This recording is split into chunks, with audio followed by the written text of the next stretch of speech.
이번 시간에는 사회복지 윤리와 복지 경영에 대해서 함께 공부하도록 하겠습니다. 강의의 김성철 교수입니다. 일반적으로 윤리란 인간의 행위와 도덕적 의사결정에 관련되는 철학의 한 분야다라고 볼 수 있습니다. 좀 더 구체적으로 말씀드리면 집단이라고 하는 그 그룹 속에 구성원들을 위한 윤리는 그것이 갖고 있는 바로 사회적 속성 때문에 그 직업이 가능한 사회적 측면에 대한 규범적 고려와 또 상호 대립적 입장을 보일 수도 있는 각자가 가져야 할 윤리적 측면을 고려해야 된다라고 볼 수 있습니다. 사회복지 전문가 윤리에 대해서 함께 생각해 보도록 하겠습니다. 사회복지 전문가 윤리는 사회복지사의 서비스 실천은 도덕적으로 바른 방법이어야 함을 인식하도록 돕기 위한 것이며 바로 사회복지 실천의 과정이 윤리적 결정의 과정임을 인식하고 바로 사회복지사로서 어떻게 바르게 행동하는가를 배우도록 돕는 기준이다라고 볼 수 있습니다.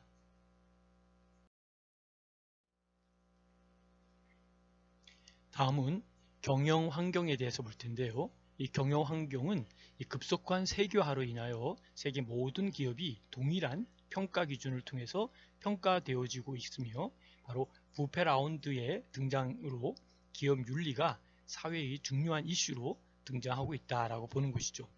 그림으로 그린다면 세계화되어져 가는 글로벌리제이션이라고 하는 부분 속에서 부패 라운드가 나오면서 기업의 윤리가 창출되었다. 이렇게 세계화, 부패 라운드, 기업 윤리 이러한 도식으로 이해하시면 되겠습니다.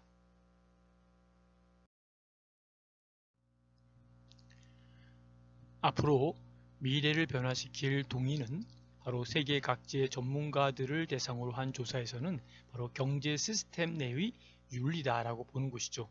그래서 경제 시스템 내의 윤리라는 이 문제를 첫 번째로 뽑은 것은 매우 의미 있는 내용이다라고 볼 수 있습니다.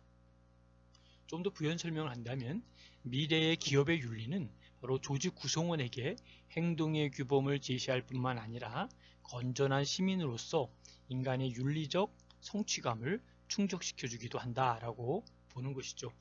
그래서 경제 시스템 내의 윤리에 대한 문제를 우리가 한번 면밀히 관찰하고 고민해 보아야 될 것이다 라고 생각합니다. 그리고 기업 활동에 대한 윤리적 그리고 비윤리적 그리고 부도덕적 부패 행위 등을 구분시킴으로써 사회의 이득이 되는 행위의 기준을 제시할 뿐만 아니라 기업 내부의 구성원, 즉 최고 경영자로부터 관리자, 종업원에 이르기까지 행동에 대한 올바른 판단 기준을 제시함으로써 구성원의 심리적 행동에 대한 올바른 판단 기준을 제시함으로써 구성원의 심리적 갈등을 완화시켜주며 만족감과 성장 그리고 발전을 저해하는 문제점 등을 해소시켜주기도 한다라고 볼 수 있습니다. 적자 생존이라는 맥락에서 다윈의 진화론은 기업의 경쟁 원리에 곧잘 비유되고는 했습니다. 그런데 이러한 거대한 몸 때문에 바로 빙하기를 극복하지 못하고 멸종한 공룡처럼 사회의 변화를 감지하지 못하는 기업은 살아남기 어려운 시대에 살고 있습니다. 변화를 감지하기 위해서는 세상이 어떻게 바뀌고 있는지를 알아야 한다고 봅니다.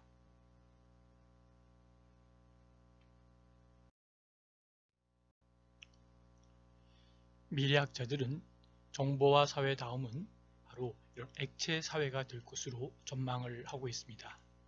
액체 사회는 사회학자 지그문트 바우만에 져서 액체 근대라고 하는 것에서 빌려온 말로 다양한 인종과 민족으로 구성된 사회를 의미한다고 볼 수 있습니다. 정보화 사회가 액체 사회로 된다. 이것은 굉장히 획기적인 사회적 문제이기도 하고 우리가 관심을 가져야 될 하나 사회가 될 것이다 라고 볼 수 있습니다.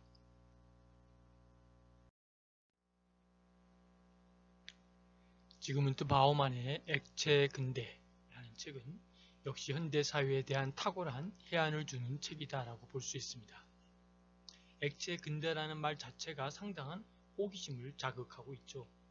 지그문트 바우만의 현대 사회의 특징을 고체에 비해서 가볍고 쉽게 이동하고 또 견고한 곳을 통과하거나 빨아들이는 액체에 비유한 것은 매우 놀라운 비유라고 볼 수 있습니다.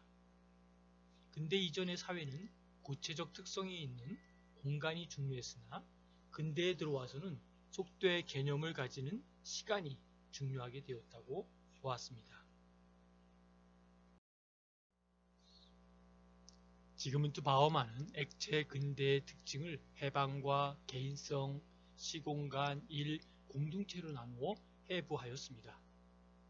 현대 사회에 대한 그의 놀라운 통찰력의 경의를 표할 만합니다.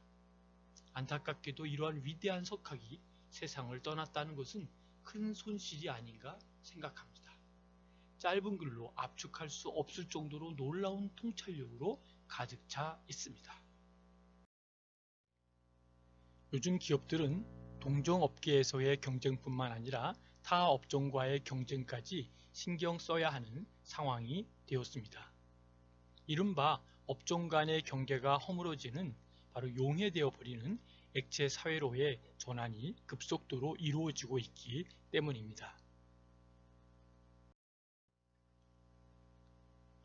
세계 초인류 스포츠용품 업체인 나이키가 기존 경쟁사인 리복이나 푸마, 그 다음에 아디다스 이외에 새로운 경쟁 상대로 지목했던 기업이 바로 일본의 게임 업체 닌텐도였습니다. 왜 나이키는 그렇게 생각한 것일까? 한 번쯤 깊이 생각해 볼 문제라고 볼 수 있습니다. 어떻게 게임 업체인 닌텐도가 나이키와 경쟁 관계가 된 것일까? 이 부분은 우리가 여러 가지 사례를 통해서 볼 수 있습니다. 나이키의 주 고객층이라고 할 수 있는 젊은 사람들이 전자게임에 몰두하게 되면서 집 밖으로 운동을 즐기러 나가는 시간이 그만큼 줄어들게 됩니다. 결국 운동화를 신을 시간이 줄어들게 되면서 운동화 2켤레를 샀던 고객이 1켤레만 사게 된다는 것이죠. 그만큼 나이키는 매출 수익이 떨어지게 되는 것은 당연한 현상일 수밖에 없었습니다. 지금까지의 기성세대들은 부모로부터 용돈을 받으면 주로 신발이나 스포츠용품을 구입해 왔는데 이제는 게임기나 게임용 소프트웨어를 산다는 것이죠. 즉 스포츠 업계와 게임 업체 중 누가 고객의 시간을 더 많이 차지하는가를 놓고 경쟁하고 있는 것입니다. 이 때문에 나이키는 이제 시장 점유율 싸움을 해야 하는 것이 아니라 시간 점유율, 시장이 아니라 시간을 오히려 싸움하게 되는 그러한 격이 된 것이죠. 마켓이 아니라 타임으로 바뀌었다라고 하는 새로운 전환점을 우리는 볼 수 있어야 됩니다.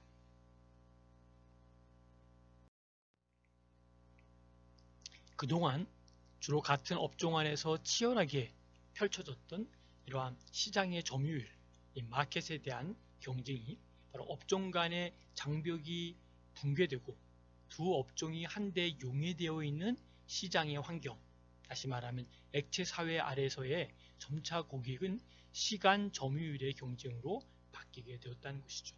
마켓에서 타임으로.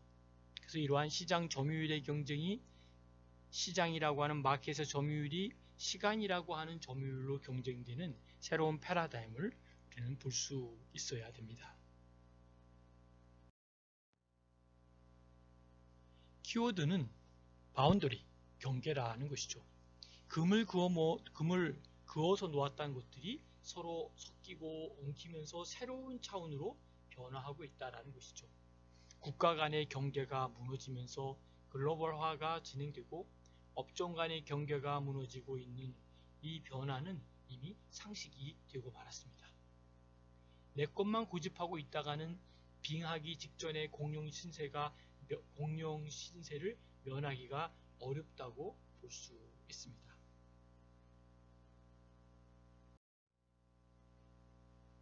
시장 경쟁 체제의 시장에 대한 경제, 이코노믹에 대한 시스템이 이 시장 틀 안에 기업이 효율적으로 활동하기 위해서는 바로 윤리 경영의 중요성에 대한 인식은 강화되고 있는 현실입니다. 그러나 이 윤리 경영을 실천하는 일은 쉬울까요? 결코 그 일은 쉽지가 않습니다. 윤리 경영이 기업에서 제대로 실현되기 위해서는 바로 이런 경영자의 올바른 이해와 구체적인 노력이 뒤따라야 할 것입니다. 최근 10년이나 20년 사이에 전 세계적으로 기업 윤리에 대한 관심이 부쩍 커졌습니다. 이러한 현상은 지난 1999년에 체결된 경제협력개발기구 OECD의 뇌물 방지 협약을 통해서 더욱 심화되었습니다. 또한 이 협약은 기업의 윤리적 책임이 글로벌 스탠더드로 인식되는 계기를 마련해 주었습니다.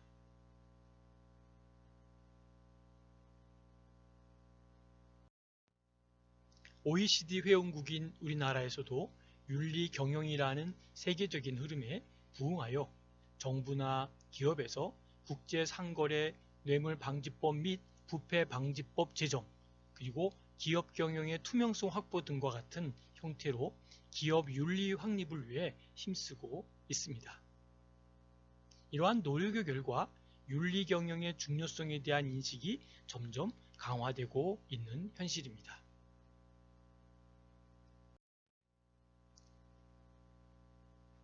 자, 여러분, 윤리 경영하면 어떤 생각이 드나요?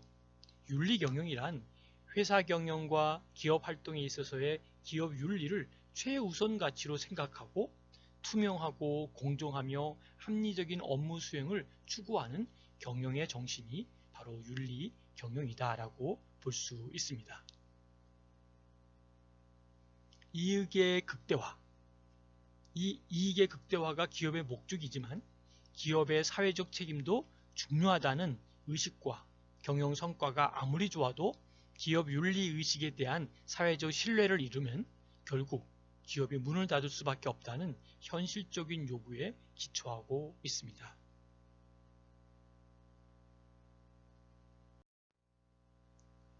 국제적으로는 국제표준화기구 ISO 산하의 소비자정책위원회가 기업의 사회적 책임, 이런 Social Responsibility라고 하는 이러한 기업의 사회적 책임에 대한 관한 이 표준화 작업을 승인함으로써 윤리 경영을 ISO의 9000이라고 하는 품질 인증, 또 ISO의 14000이라고 하는 사회 보호 인증과 같은 범주에 포함시키려 하고 있습니다.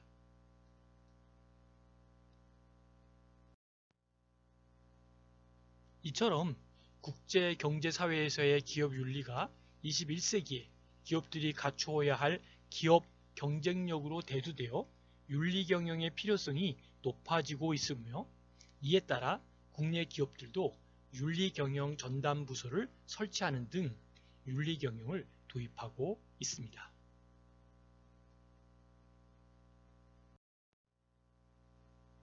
오늘날 미국을 비롯한 선진 제국에서는 윤리 경영의 실천을 사회 경제 발전의 하부 구조, 이 하부 구조로 인식하고 있습니다. 이제 윤리는 복지 경영에 있어서 선택이 아니라 필수 조건임을 다시 한번 인식해야 할 것입니다. 액체 근대의 특징 중 하나는 시공간의 경계가 무너졌다는 것입니다. 국경은 무너지고 더 많은 사람의 이동이 가능해졌습니다. 바야흐로 이제 액체 시대가 시작되었고 진행되고 점점 발전되고 있습니다. 여러분, 이제 앞으로 우리의 시대를 어떻게 준비해야 될까요? 우리가 나아가는 이 액체 시대의 삶의 모습은 우리의 생각을 초월하는 날이 점점 다가오고 있습니다.